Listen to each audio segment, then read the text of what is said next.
आपकी यहाँ से घोषणा की जाएगी और आपकी जो दान राशि रहेगी वो जाकर के गौ माता की सेवा में, संतों की सेवा में, उज्जैन आश्रम और मंदिर निर्माण एवं गौशाला निर्माण में जाकर के लगाई जाएगी। जिन किसी भी भक्तों को दान करना है वो संपर्क कर सकते हैं। अब मैं आगे आदरणीय हमारे बाबूजी से अनुरोध करूंगा कि वो मंच पर आएंगे और आपको आगे की सूचना वो प्रेषित करेंगे। श्रीराधे।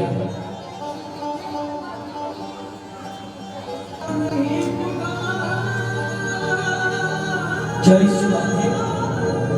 बोले श्री राम कुंड दरबार की जय।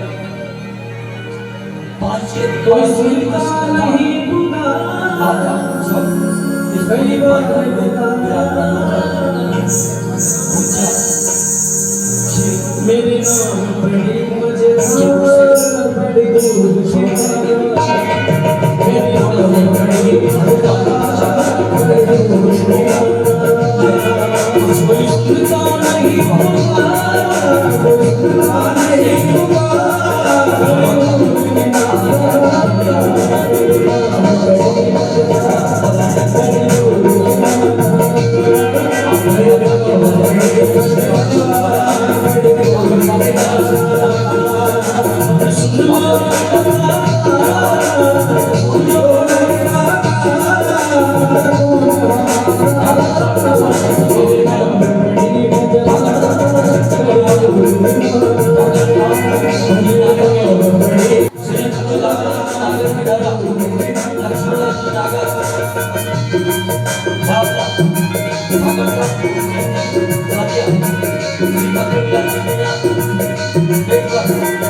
What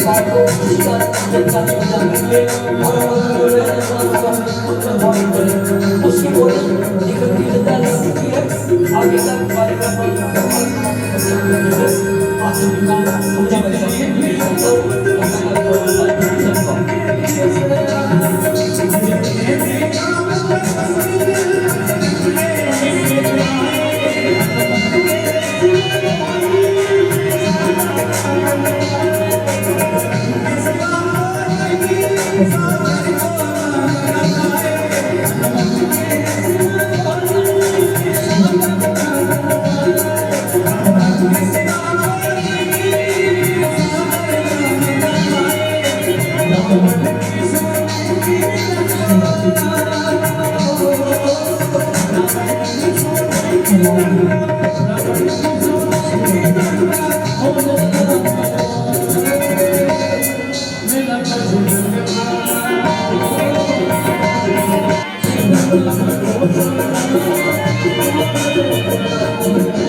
अपने अपने माता पिता गुरुदेव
तत्पदं दर्शितं तस्मै श्रीगुरुवे नमः।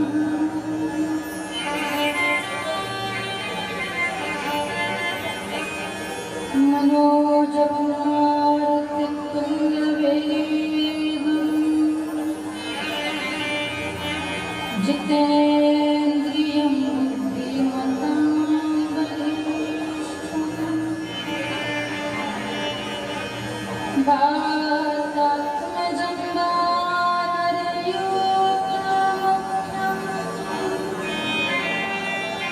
श्रीरामदूतं शरणं प्रपद्ये।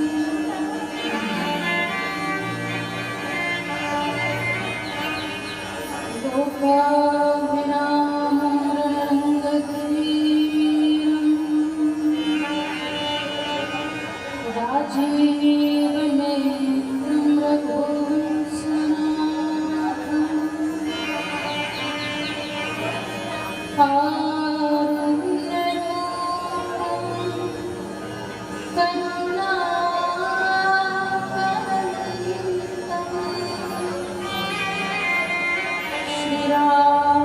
श्रीरामचन्द्रं शरणं प्रपद्ये।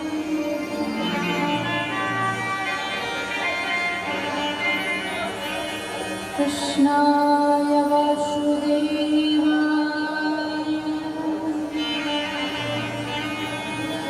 हरय परमात्मने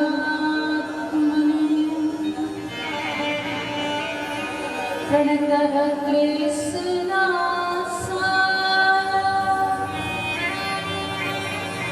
गोविन्दाय नमो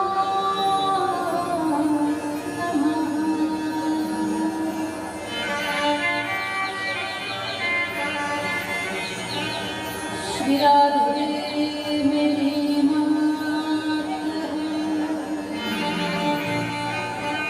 और पिता मेरे घनश्याम जिनके पद कमल में करो कोटि कोटि प्रणाम।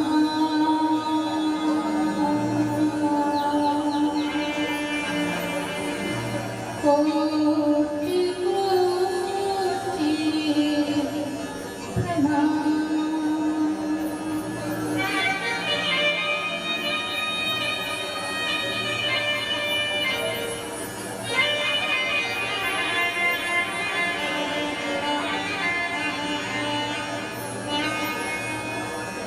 भक्तवत्सल भगवान की श्री राम दरबार बालाजी महाराज की कृष्ण कन्हैया लाल राधा रमन सरकार की परम मंगल प्रार्थना अखिलेश्वर अकारण करुणा गुरुवार भक्त वत्सल कल्पतरु श्री आनंद दास राजेश्वर भगवतामरधारी अखिल कोटि ब्रह्मांड भगवान श्री राधा रमन लाल की वामन प्रतिमा श्रीमद्भागवत महापुराण कुलमन कर्तव्य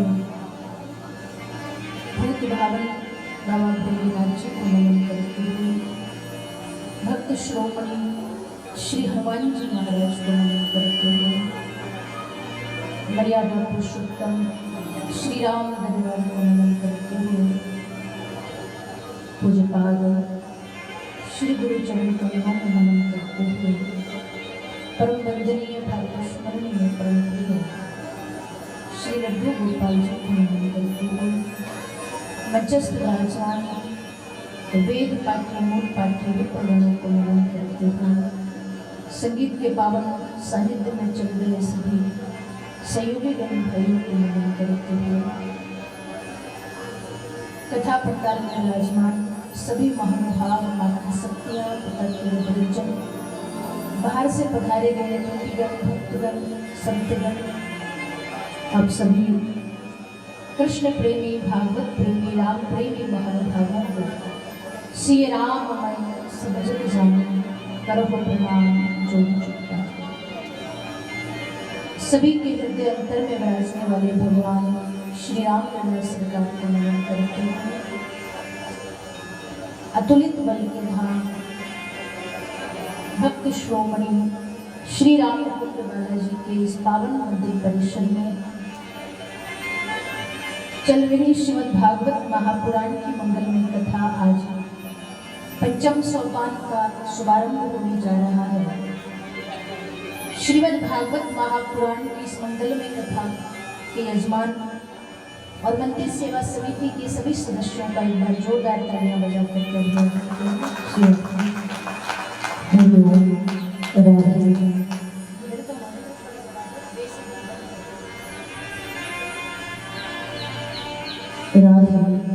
श्री राधे।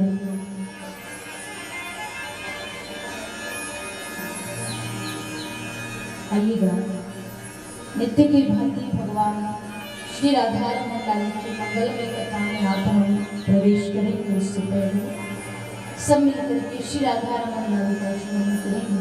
बड़ा सुंदर भाव है। छीन ले हंस के सबका ये मन सखी गुरु राधा रमन श्री राधे।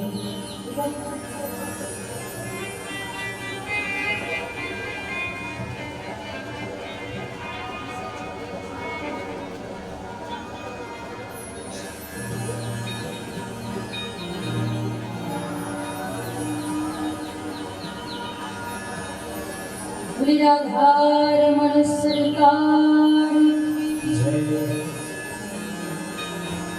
हो राधा रमण प्यारो राधा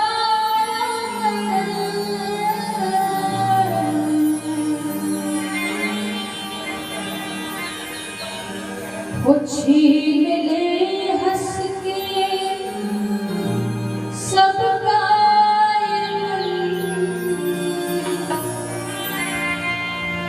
सखी मेरो राधा रमन हंस के सबका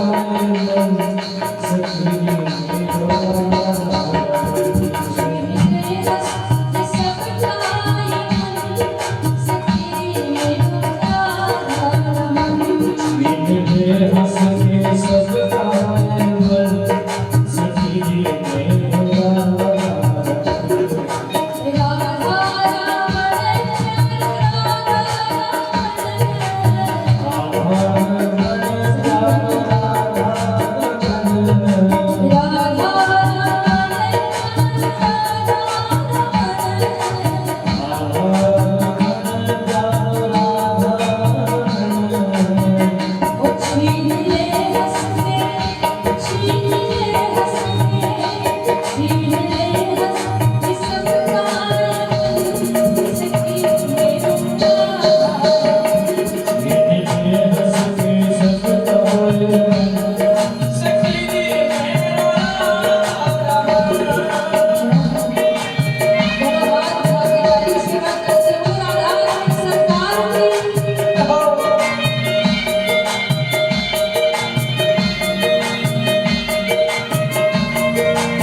बड़ी सुंदर कथा आती है, सत्य घटना है। और के विश्व प्रसिद्ध एक संत हुए हैं हरे राम व्यास जी। इनका नाम हरे राम व्यास था। व्यास तो जब ये काशी पढ़ने के लिए गए और काशी में जब इन्होंने अध्ययन किया तो वहां मां शारदा ने इन्हें साक्षात वरदान दिया। मां शारदा ने हरे राम जी को कहा कि भगवान शिव के अलावा तुझे ज्ञान में कोई कभी नहीं हरा सकेगा। और जब ये वरदान मां शारदा ने दिया, इन्होंने अध्ययन किया। अध्ययन के बाद जब सारे पुराणों का ज्ञान इनको हो गया तो काशी के जो विद्वान थे उन्होंने इन्हें व्यास की उपाधि दे दी। वेद व्यास जी के बाद हरे राम व्यास जी हुए, जिन्होंने सारे विश्व के ज्ञान को ग्रहण किया, स्वीकार किया। अब इतने विद्वान जब ये काशी से पढ़ के और आए तो इनके जीवन चरित्र की कथा बड़ी सुंदर है। और के जो राजा थे वो इनके शिष्य थे, इनके चेला थे। और के राजा के 51 और मित्र थे, ऐसे बड़े बड़े राजा। तो उस मित्र ने अपने मित्रों को भी अपने गुरु की शरण में लाकर डाल दिया। और के राजा जैसे 51 राजा और हरे राम व्यास जी के शिष्य हो गए। राजाओं के जीवन में क्या है, बहुत उतार चढ़ाव है। राजाओं के जीवन का लक्ष्य क्या है, सबको पराजित करके हम विजय हो जाए, इसको हरा दे, उससे जीत जाए, ये पद पाले, वहां से इतना धन अर्जन कर ले। अब राजाओं ने जब देखा कि हम सब के सब राजा हैं और हमारे जो गुरुजी हैं वो विश्व में सबसे बड़े ज्ञानी हैं, तो क्यों ना जैसे हम विश्व विजेता हैं हमारे गुरुजी भी विश्व विजेता हो जाए। बात समझ में आ रही है? राजाओं ने अपने गुरुजी को एक सलाह दी, गुरुजी आप तो बहुत ज्ञानी हैं, एक काम करो, आप सब जगह जा करके शास्त्रार्थ करो, बड़े बड़े ज्ञानियों के पास जा करके शास्त्रार्थ करो और सारे विश्व में भ्रमण करके सारे विश्व में विजय प्राप्त करो, तो आपके नाम के आगे विश्व विजेता लिख दिया जाएगा, उपाधि मिल जाएगी आपको। ज्ञान मिला है तो इसका उपयोग भी होना चाहिए। हरे राम जी को बात अच्छी लगी। दूसरे क्षण हरे राम जी ने सोचा कि अगर मैं पूरे विश्व में शास्त्रार्थ करने के लिए घूमने जाऊंगा तो बहुत समय लग जाएगा, क्या करूं? मन में विचार आया कि दुनिया के जितने भी विद्वान हैं वो सब काशी में ही रहते हैं। अगर मैंने काशी के विद्वानों पे विजय पा ली तो मैं विश्व विजेता हो जाऊंगा। हरे राम जी ने अपने शिष्यों को कहा कि मुझे काशी जाना है।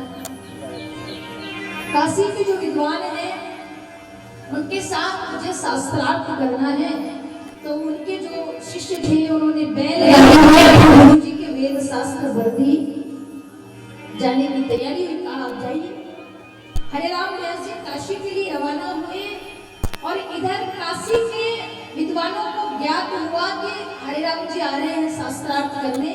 तो वो तो सब घबरा गए नाम सुन के, हरे राम जी आ रहे हैं शास्त्रार्थ करेंगे तो हमें हराएंगे, हमें हारना पड़ेगा, क्या करें? तो सबके सब विद्वान इकट्ठे होकर के काशी में विश्वनाथ जी के मंदिर में गए। जाकर के कहा, हे विश्वनाथ, कल हरे राम जी आ रहे हैं और से शास्त्रार्थ करने के लिए, और आप भी जानते हो कि हरे राम जी के सामने हम नहीं टिकेंगे, वो हमें हरा के जाएंगे। हमें दुख इस बात का नहीं है कि हम हार जाएंगे, दुख तो इस बात का है यदि काशी के विद्वान हारेंगे तो तुम्हारी नाक कट जाएगी। और ये जो महादेव जी की 7 पुरियां है ना, उनमें काशी को महादेव जी की नासिका कहा गया है। महादेव जी की नाक है काशी नगरी। संतों ने कहा, विद्वानों ने, हम हार जाएंगे तो चिंता नहीं है, हमारा क्या जाएगा, तुम्हारी नाक कट जाएगी। आप जानो, हरे राम जी जाने, हम तो जाते हैं। चले गए। विश्वनाथ जी ने एक लीला करी। हरे राम जी काशी पहुंचे नहीं, उसके पहले शाम हो गई तो रात्रि में ये कहीं जाते नहीं थे। जहां शाम हुई वहीं पर बैलगाड़ी इन्होंने लगा लिए और एक छोटी सी झोपड़ी बनवा दी अपने शिष्यों से कह के। रात्रि विश्राम के लिए झुग्गी बना करके अपने उस कुटिया में बैठ गए। रात्रि विश्राम करना है, तैयारी चल रही है। देखा कि धीरे धीरे अंधेरा हो गया और उस अंधेरी रात में एक बूढ़ा व्यक्ति हरे राम जी से मिलने आया।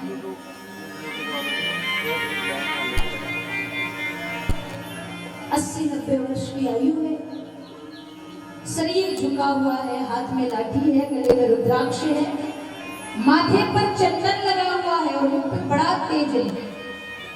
आकर के हरे राम जी को प्रणाम किया तो हरे राम जी ने कहा कि नहीं नहीं, आप तो उम्र में बहुत बड़े हैं हमसे, तो आप हमें प्रणाम ना करें। हरे राम जी ने उन वृद्ध व्यक्ति को प्रणाम किया और आसन पर बिठा दिया।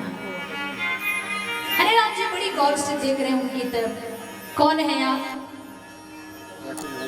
उन वृद्ध व्यक्ति ने कहा कि महाराज मैं काशी से आया हूँ, पास में काशी है, जहाँ आप जा रहे हैं मैं वहीं से आया हूँ। मैंने सुना है आप बहुत बड़े विद्वान हैं। हरे राम जी ने कहा हाँ विद्वान तो हूँ। मैंने सुना है आप बहुत बड़े ज्ञानी हैं। हरे राम जी ने कहा हाँ ज्ञानी भी हूँ। मैंने सुना है आप बहुत बड़े ज्ञाता हैं। हरे राम जी ने कहा हाँ ज्ञाता भी हूँ। अरे मैंने सुना है बहुत पढ़े लिखे हैं। हरे राम जी ने कहा हाँ बहुत ज्यादा पढ़ा लिखा भी हूँ। वृद्ध व्यक्ति ने कहा महाराज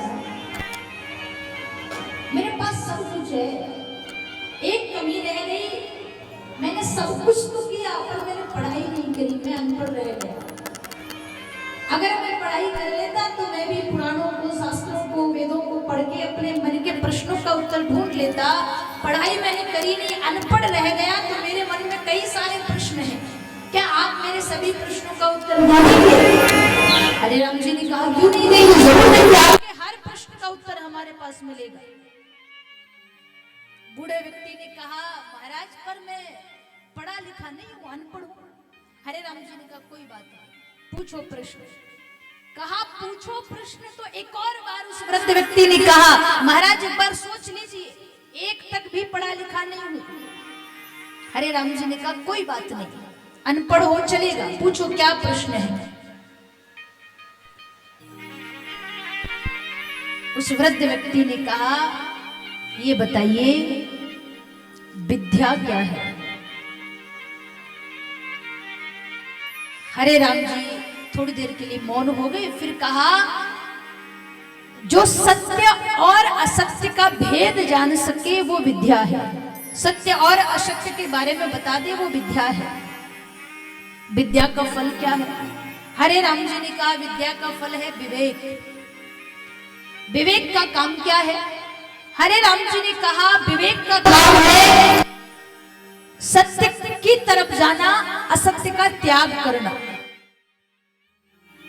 विद्या सत्य असत्य का भेद बताएगी, पर विवेक सत्य को पकड़ेगा और असत्य को छोड़ देगा। अच्छा महाराज तो ये बताइए सत्य क्या है और असत्य क्या है? हरे राम जी ने कहा कि सत्य तो परमात्मा है, बाकी ये संसार तो सब मिथ्या है, ये सब असत्य है। और जब ये सुना तो उन वृद्ध व्यक्ति ने कहा अच्छा हुआ मैंने पढ़ाई नहीं करी। एक गहरी श्वास ली और कहा अच्छा हुआ कि मैं अनपढ़ ही रह गया, पढ़ाई नहीं करी। हरे राम जी मौन हो गए। कहा अरे मैं पढ़ा लिखा हूँ, मैंने तुम्हारे प्रश्नों का उत्तर दिया और आप कह रहे हो कि इससे तो अच्छा हुआ कि मैंने पढ़ाई नहीं करी। क्यों? उन वृद्ध व्यक्ति ने कहा क्योंकि मैं समझ गया मैं कितना भी पढ़ लेता तो भी तुम्हारे जितना विद्वान तो बनता नहीं, क्योंकि आपको तो मां शारदा का वरदान है। हरे राम जी ने कहा बात तो सही है, कितना भी पढ़ लेते तो मेरे जितने विद्वान नहीं बनते। वृद्ध व्यक्ति ने कहा तो फिर क्या मतलब ऐसे ज्ञान का, ऐसे विद्वत्ता का? क्यों? बोले आपने कहा है कि सत्य एक परमात्मा है, ये संसार सब मिथ्या है। जब आप जैसा विश्व ज्ञाता भी सत्य रूपी परमात्मा को छोड़ करके असत्य रूपी संसार को हराने में लगा हुआ है, तो मेरा तो अनपढ़ और गंवार रहना ही। आप तो ज्ञानी है, आप तो जान सत्य नहीं है, पर यदि आपके जीवन में ज्ञान के साथ साथ भक्ति भी होती तो आप शास्त्रार्थ करने आज काशी में नहीं आते। हरे राम व्यास जी ने विचार किया ये कौन है जो मुझे आईना दिखा रहा है। आंखें बंद कर ली थोड़ी देर और जैसे ही नजरें झुका करके उन वृद्ध व्यक्ति के चरणों में देखा, प्रणाम किया, तो वहां साक्षात काशी विश्वनाथ प्रकट हो। बोले विश्वनाथ भगवान की जय हो। हरे राम जी ने प्रणाम किया। प्रभु मैं जानता था जो मुझे आईना दिखा रहा है वो कोई साधारण नहीं हो सकता, अब मैं क्या करूं, मुझे कोई रास्ता और दिखाइए। तब विश्वनाथ जी ने कहा, हरे राम तुम ज्ञानी तो हो, पर ये ज्ञान में भक्ति नहीं है। अगर भक्ति होती तो आप कभी यहाँ के विद्वानों से शास्त्रार्थ करने नहीं आते। ज्ञान है पर भक्ति के बिना अधूरा है। अब आपको आवश्यकता है भक्ति पाने की, वृंदावन चले जाओ। विश्वनाथ जी ने आदेश किया तो रात में जो साथ में आए थे सब सेवक सो रहे थे, बैलगाड़ी में वेद शास्त्र भरे पड़े थे, सबका सब सामान यही छोड़ करके हरे राम व्यास जी वृंदावन चले गए। इनके जाने के बाद इनके शिष्यों ने खूब इन्हें ढूंढा। एक बार इनके शिष्य ढूंढते ढूंढते वृंदावन गए तो देखा गोवर्धन की तलहटी में हरे राम जी पड़े हुए थे, ब्रज की धूल से लथपथ पूरा शरीर। राजाओं ने विचार किया कि ये हमारे गुरुजी नहीं हो सकते, क्योंकि विद्वान बैठने से पहले जगह परखता है, यहाँ बैठूं कि नहीं बैठूं, कपड़ा पहनने से पहले बार बार सोचेगा ये पहनूं कि नहीं पहनूं, बोलने से पहले 1000 बार सोचेगा बोलूं कि नहीं बोलूं। और ये इतने विद्वान होकर ब्रज की धूल में पड़े हैं। जाके प्रणाम किया, गुरुजी हमारे साथ चलिए, हम आपको लेने आए हैं। तो हरे राम जी ने कोई जवाब नहीं दिया। हरे राम जी जिन गुरुजी के आश्रम में रहते थे, ये सारे राजा वहां गए, जाकर के कहा हरे राम जी को हमारे साथ भेज दीजिए, हम इनके बिना अनाथ हो गए। इनके गुरुजी ने आदेश किया, हरे राम कल ओरछा जाना है। गुरु ने आदेश कर दिया तो हरे राम जी ने मना तो नहीं किया, अपना सामान बांध लिया और अंतिम बार जब अपने गुरुजी से मिलने आए तो अपने मुंह पे कालिक पोत करके आए। गुरुजी ने देख करके कहा, हरे राम तू अपने मुंह पे कालिक पोत करके क्यों आया है? तो हरे राम जी ने रोक करके कहा, बचपन से पढ़ाई का जुनून था तो भक्ति कभी ले नहीं पाया, ज्ञान में विद्वान हो गया। विश्वनाथ जी की कृपा हुई तो ज्ञान छोड़ करके यहाँ वृंदावन में इन दीवानों की गलियों में आ गया, यहाँ रहना चाहता हूँ। और अब आप मुझे यहाँ से भेज रहे हो तो लोग क्या कहेंगे कि हरिराम इतना पापी है कि उसके गुरु ने भी उसे ब्रज से बाहर निकाल दिया। ये इतना बड़ा कलंक लेकर जिंदगी भर जीना पड़ेगा। गुरु जी को दया आ गई और हरे राम जी को कहा कि आप यहीं रुक जाओ। पूरे जीवन भर फिर हरे राम ब्रज की धूल में पड़े रहे। अंत में गोवर्धन की तलहटी में अपना शरीर त्याग दिया। कहने का तात्पर्य बस इतना है, अगर ज्ञानी है और ज्ञान में भक्ति नहीं है तो वो ज्ञान अधूरा है। कई बार ज्ञानियों के मन में तर्क आ जाता है। राजा जनक बहुत बड़े ज्ञानी थे, पर जब राम विश्वामित्र जी के साथ जनकपुर गए तो जनक भी एक बार में राम जी को पहचान नहीं पाए। और भक्त के सामने जब परमात्मा आता है तो भक्त की आंखें भी बंद हो तो भक्त भगवान को पहचान जाता है कि ये मेरा भगवान है। संत कहते प्यारे सबसे सरल मार्ग है भक्ति का। कौन सी भक्ति? निष्कपट भक्ति, जिसमें कोई कपट ना हो, कोई स्वार्थ ना हो। निर्मल मन जन सो मोहि पावा, मोहि कपट छल छिद्र न भावा। आपके राजस्थान की एक बेटी हुई है कर्माबाई, जाट परिवार में जिनका जन्म हुआ। बड़ी सुंदर कथा है। कर्माबाई के जो पिताजी थे वो ठाकुर जी के बहुत बड़े भक्त थे, खूब सेवा करते थे। ये तो छोटी बच्ची थी 5-6 साल की। उनके पिताजी ऑटोयान सेवा करते थे। एक बार किसी काम से दूसरे गांव जाना पड़ा। जब दूसरे गांव जा रहे थे तो अपनी बिटिया को बुला करके कहा, बेटा मंदिर में हमारे भगवान बैठे, उनका ध्यान रखना। छोटी सी बच्ची है कर्माबाई। कहा क्या करूंगी, मुझे तो सेवा पूजा करनी आती नहीं है। तो कर्माबाई के पिताजी ने कहा कि बस इतना करना, भोजन करने से पहले भगवान को भोग लगा देना और याद रखना जब तक उनको भोग ना लगे तब तक तुम भोजन मत करना। कह करके चले गए। शाम हो गई, रात हो गई। कर्माबाई विचार करती है क्या बनाऊं। रात में तो भगवान को पर्दा लगा दिया। सुबह हुई, उठ करके मंदिर का झाड़ू पोछा किया, फिर स्नान किया। स्नान के बाद बाजरे की खिचड़ी बनाई, लेकर के भगवान के मंदिर में गई। पिताजी ने कहा था भगवान को खिला देना फिर खा लेना। छोटी बच्ची है, जानती नहीं है भगवान को कैसे भोग लगाते हैं। जाकर के जितना जो प्रसाद बनाया था, खिचड़ी बनाई थी, ले जाकर के रख दी। कहा कि आप आ जाइए, मेरे पिताजी ने कहा था इसलिए आपके लिए बना के लाई हूं, आप खा लीजिए। अब रख करके बैठी है, 1 घंटा हो गया, भगवान नहीं आए। कर्मा बाई सोच रही है अभी तक क्यों नहीं आए। बड़ी देर हो गई, 2 घंटे हो गए, 4 घंटे हो गए, अभी तक भगवान नहीं आए। कर्मा बाई को लगा कि ये मेरे पिताजी का इंतजार कर रहे होंगे शायद, क्योंकि रोज तो वही इन्हें भोग लगाते थे। कर्मा बाई कहती है अगर आप मेरे पिताजी का इंतजार कर रहे हो तो वो दूसरे गांव गए हैं, वो नहीं आएंगे। आपके पूजा का काम तो मुझे बता करके गए हैं। और एक साधक ने बड़ा सुंदर भाव गाया है, आइएगा हम श्रवण करेंगे। बोली भक्त और भगवान की बबुल माने बताई गयो पूजा, गाव गयो पूजा, जीमो तो कहीं आरसी कर्मा मारो ना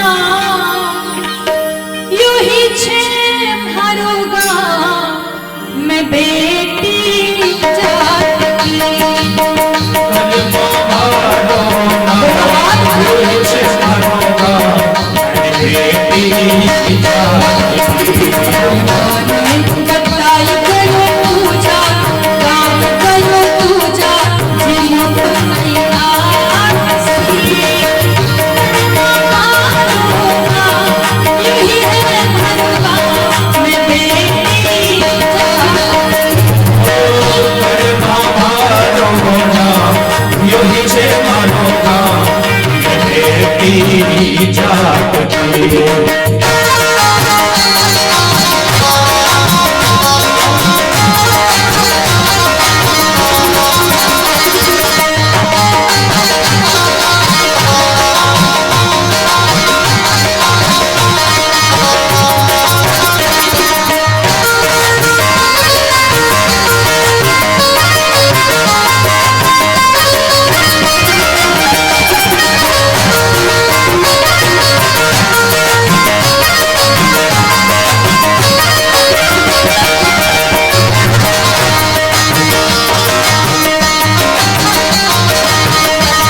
कर्मा बाई को लगा ये सोच रहे होंगे कि मैंने बिना नहाए धोए बनाया होगा तो कैसे खाऊं।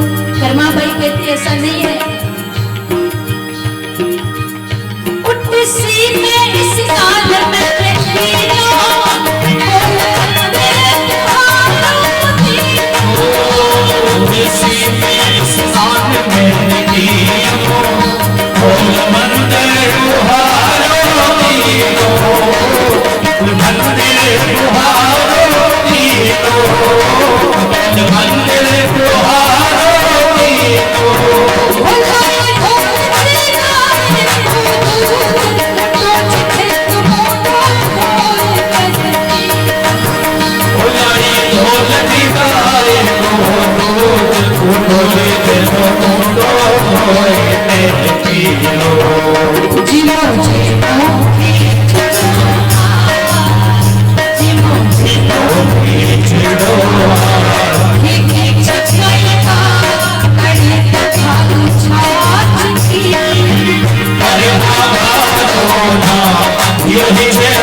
के लाई हूं, अब तो खा लो।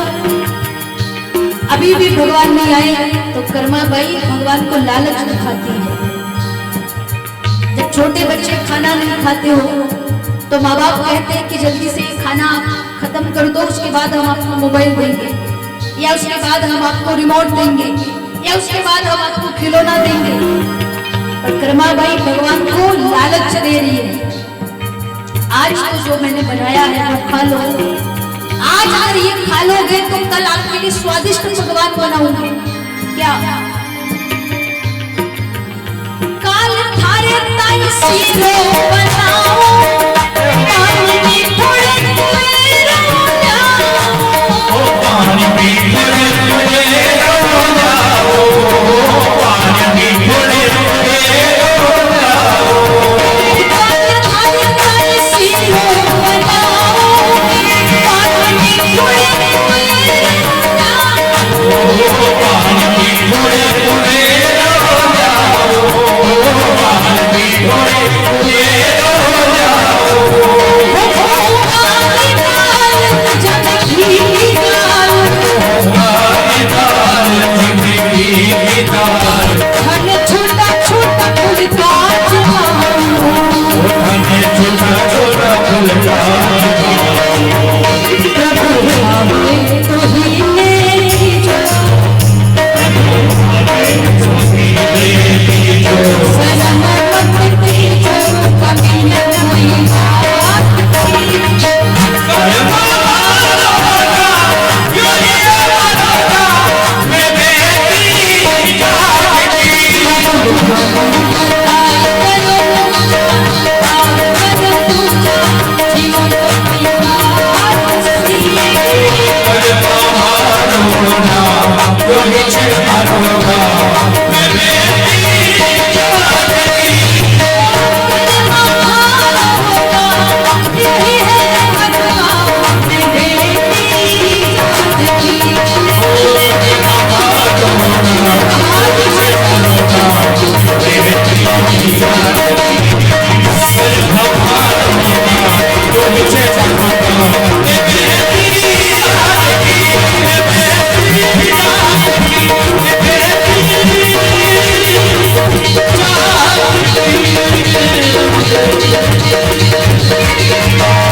काल थारे ताई सिरो बनाऊं, पानी मिठोड़ी कुए को ल्याऊं, मूंगारी दाल जामे घी की नाल, थाने छोटा छोटा फल का जमाऊं। फिर भी भगवान नहीं आए। अब कर्मा को भी भूख लग रही है, छोटी बच्ची है, अभी तक भगवान नहीं आए तो कर्मा बाई को गुस्सा